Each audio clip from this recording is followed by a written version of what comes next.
Bine ați venit, dragilor din Zodia Leu, oriunde v-ați afla în această lume. Sunt, ca de obicei, încântată să fim din nou împreună la o nouă lectură, de data aceasta despre iubire, despre conexiuni, despre evoluție. Această lectură este pentru toți cei care aveți nu doar soarele, ci și poate luna, Venus sau ascendentul în Zodia Leu. Nu uitați totuși, este o lectură generală pentru un colectiv mai mare, așa că vă rog să luați decât ceea ce va rezona cu voi. Voi face două lecturi de dragoste, una pentru cei care se află într-un cuplu, într-o relație, iar cealaltă pentru cei care încă sunteți singurei. Alegeți lectura care unde voi simțiți că vă regăsiți în acest moment, fără să forțați prea mult lucrurile. Sunt lecturi generale, atemporale. Asta înseamnă că mesajele pot deveni relevante acum sau mai târziu.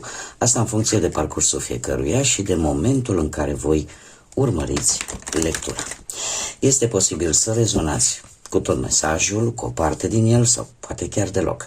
Asta pentru că relațiile și principiile pe care fiecare își construiește relația sunt diferite, iar aceste lecturi au un rol de ghidare și de clarificare. Desigur, nu trebuie să uitați, tarotul nu obligă, ci doar prezintă energiile care se află în jurul vostru, așa că luați și ceea ce rezonează cu sufletul vostru. Ascultați aceste mesaje cu deschidere, dar rămâneți ancorați în voi înșivă și păstrați-vă libertatea de a alege, astfel încât aceste mesaje să fie doar de ghidare, iar deciziile să vă aparțină cu adevărat. Și haideți să începem prima lectură pentru cei care vă aflați deja într-o relație. Să vedem ce ne arată cărțile de tarot pentru dragii și dragele mele din Leu care se află într-o relație. Să vedem.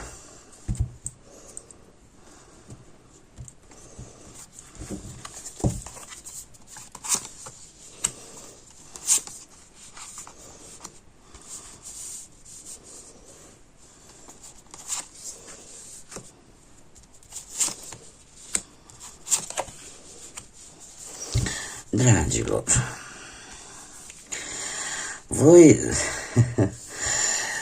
voi, cum sunteți voi în acest moment, o regină de cupe, în special cei care aveți poate și vreun ascendent într-o zodie de apă, Rape sau Scorpion, cert este că sunteți într-un moment din viața voastră mult mai intuitivi, mult mai empatici, vă conectați mult mai mult cu celălalt, aveți așa o atracție magnetică și asta în timp ce nu uitați de propriile voastre necesități și, dacă este cazul, chiar puteți impune anumite limite. Cumva sunteți într-un moment din viața voastră în care pe plan sentimental trăiți, cumva gândiți, analizați mai mult cu inima. Doamnele se pot simți așa, pot avea un instinct foarte maternal, să spunem așa. Sunt emoții solide, sunt emoții profunde. Este foarte interesant, avem deja 3 regine. Predomină o energie feminină, chiar dacă sunteți și domni, și asta îmi spune că sunteți destul de sensibili, cel puțin în acest moment când eu fac această lectură. Cum este perechea voastră? Perechea voastră este o regină de monede de data aceasta și îmi vorbește de dorința de a sprijini, dorința de a ajuta, dorința de a se preocupa mult mai bine, mult mai mult vis-a-vis de propria voastră relație sau de propria voastră familie pe care ați închegat-o pentru unii. Avem zodii de pământ, Taur, Fecioară sau Capricorn, care pot avea legătură cu perechea voastră. Cumva perechea voastră are, cum să spun, se preocupă, ca să zic așa, de siguranța și de prosperitatea materială în relația voastră. Iar cumva e posibil să fie într-o perioadă în care să-și dorească poate să mai iasă împreună cu voi, să simtă că trăiește, să simtă că este, cum să spun eu, că primește iubire, dar să știți că energiile nu sunt totuși unele foarte complicate. Și cum avem această predomină foarte mult, aceste energii feminine, asta îmi spune că și de o parte și de alta se manifestă aceste energii sub forma, nu știu, a empatiei, a dragului unul față de celălalt. Este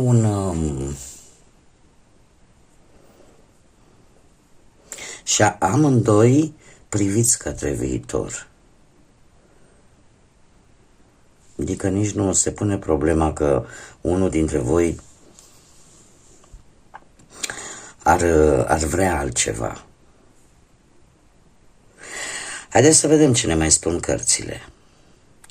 Comunicarea voastră este, a spune mai mult, prin intermediul telefonului, mediului social, ca să zic așa, prin tot felul de aplicații, dar prin viu grai, prin apel telefonic. Există această comunicare cu judecata și ce este foarte important este o comunicare lucidă, este o comunicare, cum să spun eu, în care simțiți că renașteți unul pentru celălalt. Poate vorbiți mai mult decât o făceați înainte, poate e ca o renaștere, aș spune. Poate pentru unii vorbim de o reconciliere foarte profundă, în care lucrurile s-au clarificat sau se clarifică în continuare și lucrul ăsta vă ajută să treceți peste ceva din trecutul vostru. Cumva această comunicare aduce înțelegere, aduce armonie în relația voastră. Probabil că voi sau perechea voastră sau reciproc există și sentimentul ăsta de iertare pentru ce s-ar fi putut întâmpla în trecutul vostru. Și atunci lucrul ăsta aduce o încercare sinceră de a o lua de la capăt. Poate să fie și acest fapt. Eu aș spune că este o trezire importantă pentru relația voastră și ceea ce vă poate uni sau vă poate despărți, avem o regină de spade. Unul dintre voi încă nu a coborât acel zid de gheață. Și în special unul din voi, cel care are zodii de aer în harta asta astrală, vorbim de Gemeni, Balanță sau Vărsător. Există aici totuși o reținere. O reținere, de ce? Pentru că unul din voi are o gândire mai independentă, să zicem. Se bazează mai mult pe logică, se bazează mai mult pe rațiune și în momentul în care își impune punctul de vedere, o face într-un mod destul de direct. Destul de direct, destul de dur, destul de impulsiv.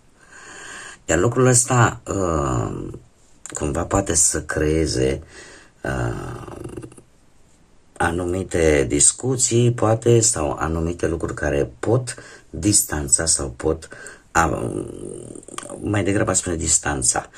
Ce ar mai fi? Ar mai fi o energie de aer care să aibă de asemenea atât o acțiune pro cât și o acțiune contra vis-a-vis de relația voastră.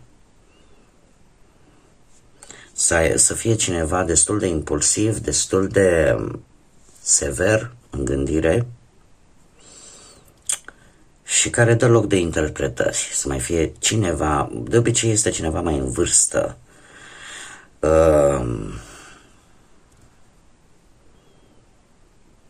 probabil că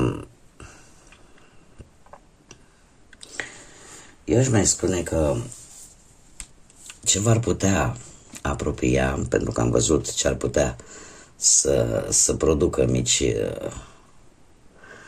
mici probleme, dar ce ar putea să vă apropie ar fi poate folosirea acestei energii feminine într-un mod inteligent, într-un mod înțelept.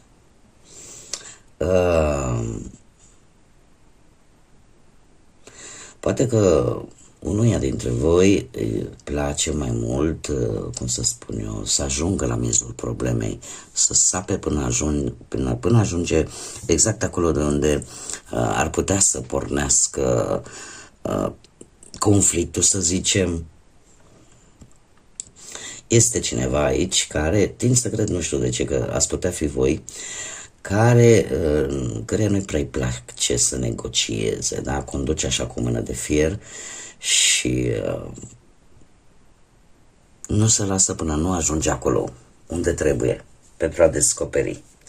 Cu toate acestea, indiferent că vorbim de energia voastră, că vorbim de energia perechii voastre, că vorbim de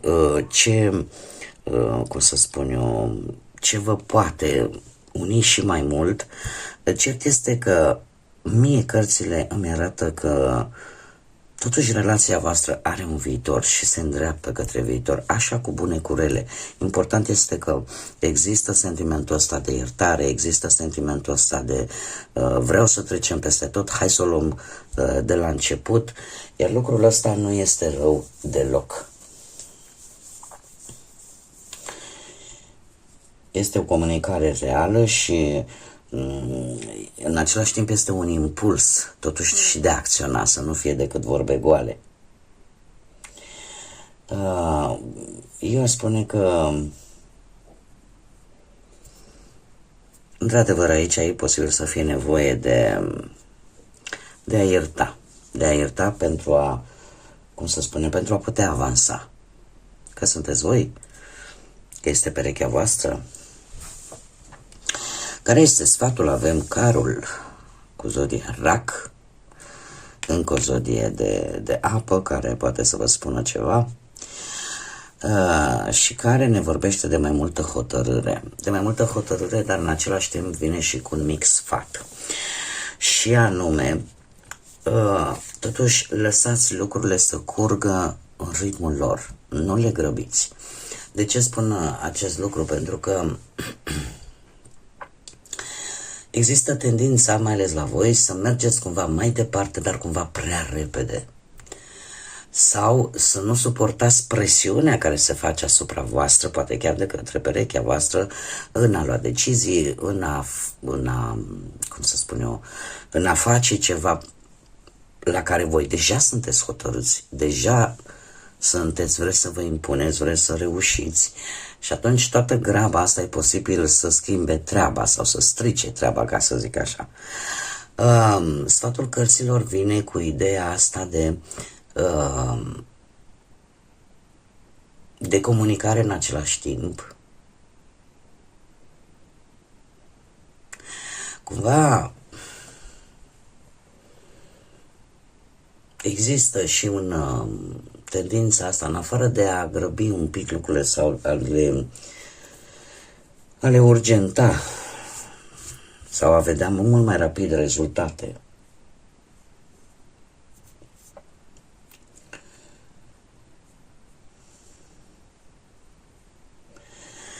Dat fiind că aici avem numai energii feminine, Carul vine cu energie masculină, care vă reprezintă pe voi ca și zodie.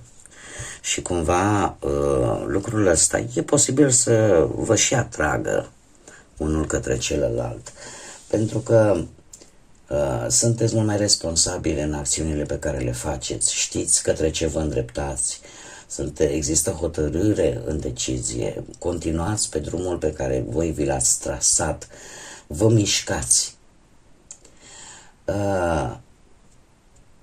Cumva, eu aș zice că în primul și în primul rând acțiunea contează cel mai mult. Ca relația voastră să poată să treacă, de exemplu, peste aceste mici inconveniente care pot apărea în relația voastră. Hotărârea, mișcarea și curajul sunt puncte forte pentru perioada imediat următoare și eu aș zice că, de asemenea, dacă există o a treia persoană care te presionează, care te presează să faci anumite lucruri, totuși gândește-le înainte, folosește-ți inteligența, folosește-ți înțelepciunea. Pentru că, de asemenea, putem vorbi de cineva care cumva se poate interpune în relația voastră, cum am mai spus, poate sau nu să aibă legătură cu zodiile de aer, Gemeni, Balanță, Vărsător, dar dacă pune o presiune pe voi, e posibil ca voi să vă grăbiți în ceva și asta să vă afecteze cumva relația. Așa că hotărârea este bună, curajul este bun, organizarea este necesară, dar și ideea asta totuși de a nu grăbi mai mult decât trebuie anumite situații, anumite lucruri din viața voastră de relație. Haideți să vedem acum care este mesajul vostru de iubire pentru dragii mei din Leu. Un mesaj, te rog.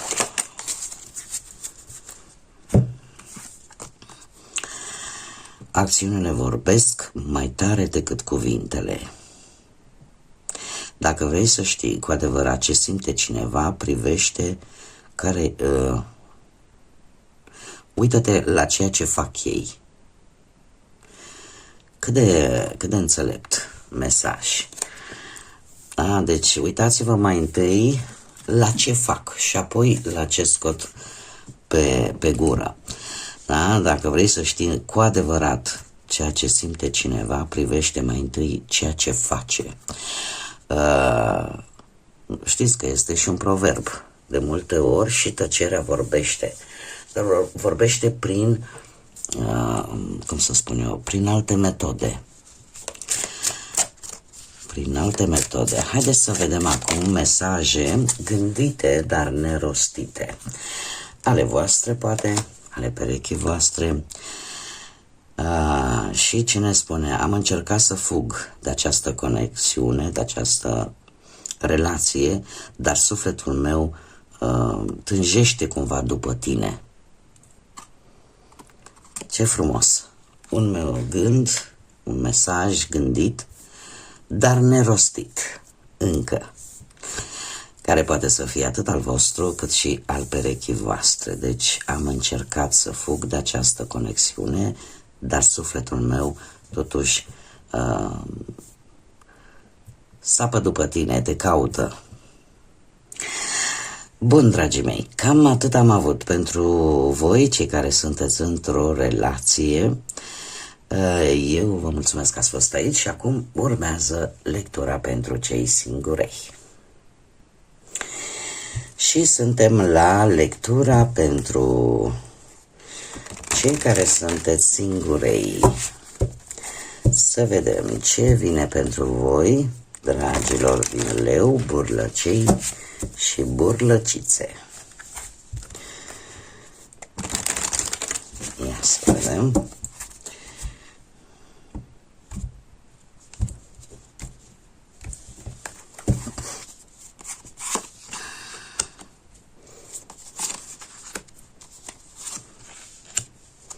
Și aici destul de multe cupe, cum?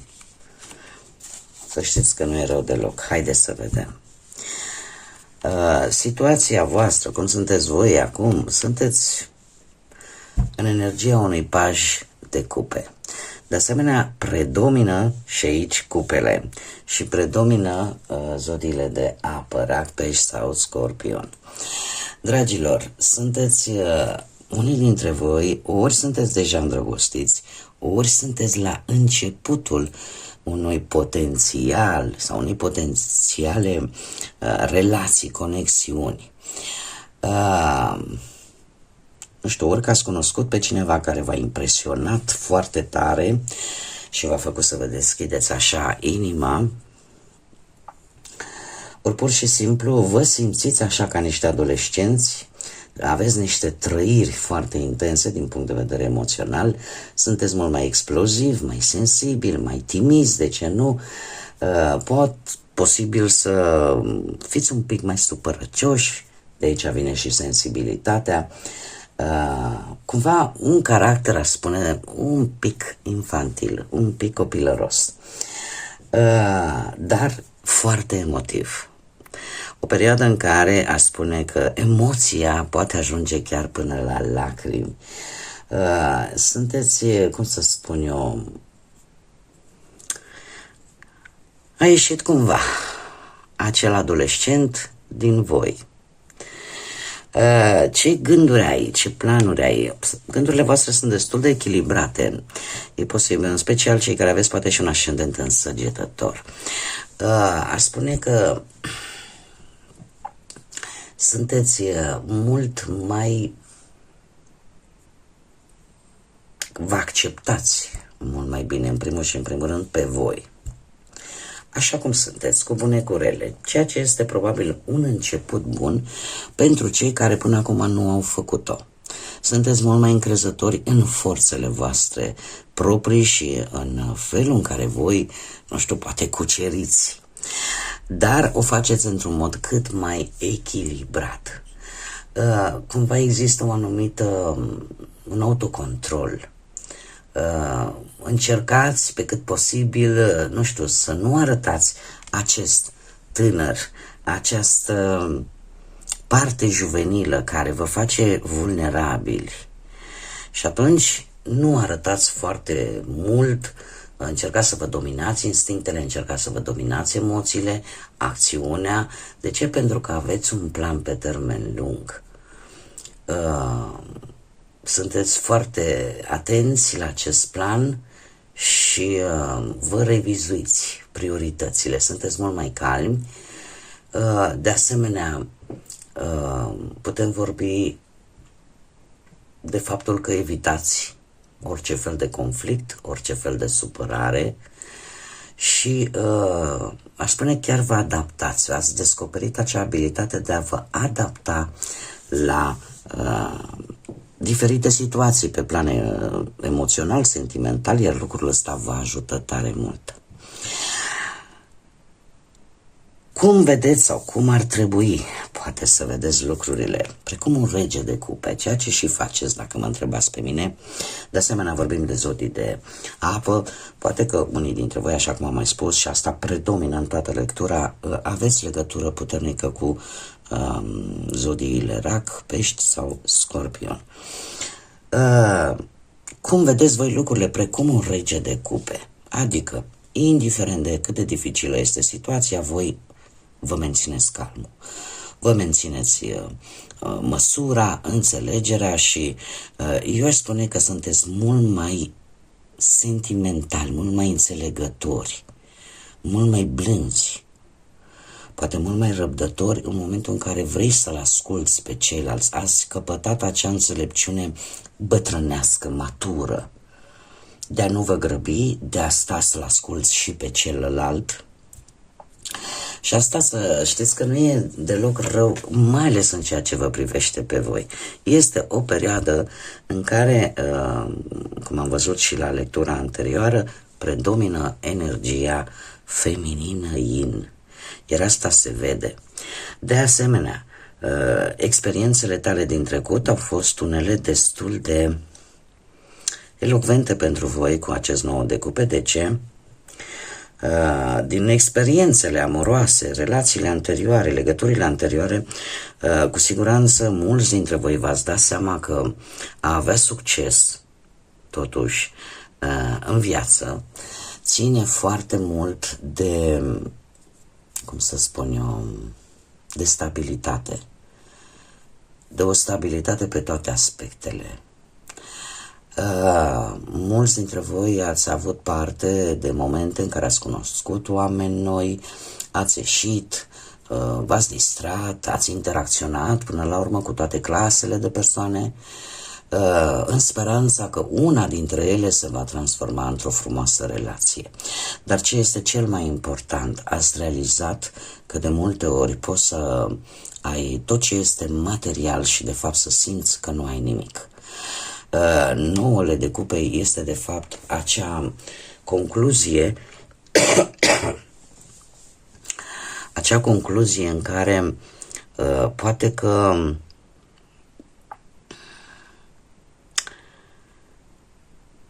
dacă ai pe cineva drag lângă tine, cineva care merită iubirea ta, cineva care te completează, te poți simți bogat. Cumva, probabil în urma experiențelor ați ajuns la concluzia că a fi bogat nu înseamnă doar a avea bani mulți, a avea proprietăți, ci a avea o relație bună, o relație frumoasă, o familie frumoasă și te poți simți bogat. Și asta a adus-o, acest mod de gândire a venit din experiențele din trecut. Ăsta este bagajul vostru, ca să zic așa.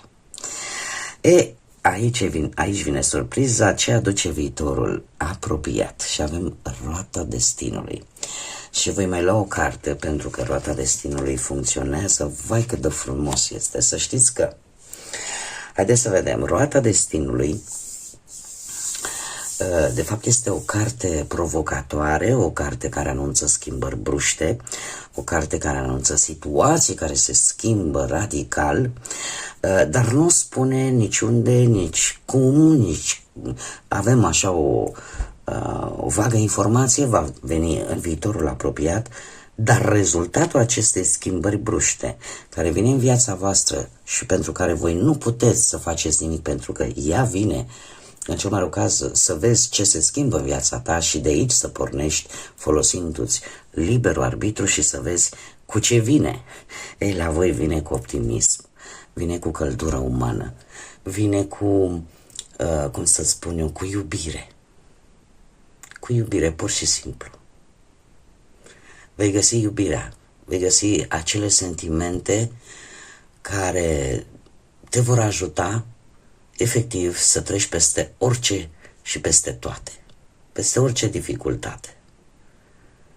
Cumva e posibil să găsiți, să vă îndrăgostiți din câte văd eu aici, pentru că avem, orică sunteți pregătiți pentru ceva nou pe plan sentimental să ajungă în viața voastră, ori pur și simplu deja știți cine este. Este foarte interesant că soarele vă reprezintă pe voi ca și zodia leu, așa că este o... Voi veți fi cei fericiți, voi veți fi cei care în sfârșit veți descoperi sau redescoperi iubirea, sentimentele. Cum de asemenea putem vorbi de o energie destul de puternică ca și caracter, dar totuși plină de multă iubire și de multe sentimente pentru voi. Și asta este fabulos. Asta se va întâmpla în urma unui eveniment, unei schimbări foarte radicale. Ia să vedem. Ia uite, recunoașterea flăcării Gemene. Tu știi acest suflet, adică când te uiți la această persoană e ca și cum te-ai privit tu pe tine în oglindă. Vei recunoaște imediat, pentru că veți avea multe puncte în comun. Poate și mici gesturi în comun. Haideți să vedem gânduri, mesaje gândite, dar nerostite, care nu s-au mai spus, că sunt ale voastre, că poate sunt ale acestei persoane. Ia să vedem. S-au întors 3. Le citim pe toate acum. Și spune așa: nu îți pot da ceea ce tu-ți dorești sau meriți, îmi pare rău. Poate să fie mesajul vostru sau al altei persoane. Nu sunt sigur dacă mă pot întâlni sau pot face față așteptărilor tale. Presiunea este prea mare pentru mine. Mă simt rece, detașată de această conexiune. Nu pot simți emoții în acest moment. Dacă mă întrebați pe mine, intuitiv, cred că toate cele 3 mesaje vin dintr-un loc la care vă așteptați mai puțin. Deci sunt gânduri, sunt mesaje gândite, dar nespuse, nerostite până acum. Bun, dragii mei, acestea au fost mesajele pentru voi. Eu sper că aceste lecturi să vă fie adus un pic de ghidare, un pic de claritate și poate, de ce nu, o nouă viziune asupra vieții sentimentale. Eu, în tot cazul, vă mulțumesc că ați fost alături de mine și până la o nouă lectură, nu uitați, zburați înalt, suflete frumoase, și lăsați iubirea să vă însoțească cu fiecare pas din viața voastră.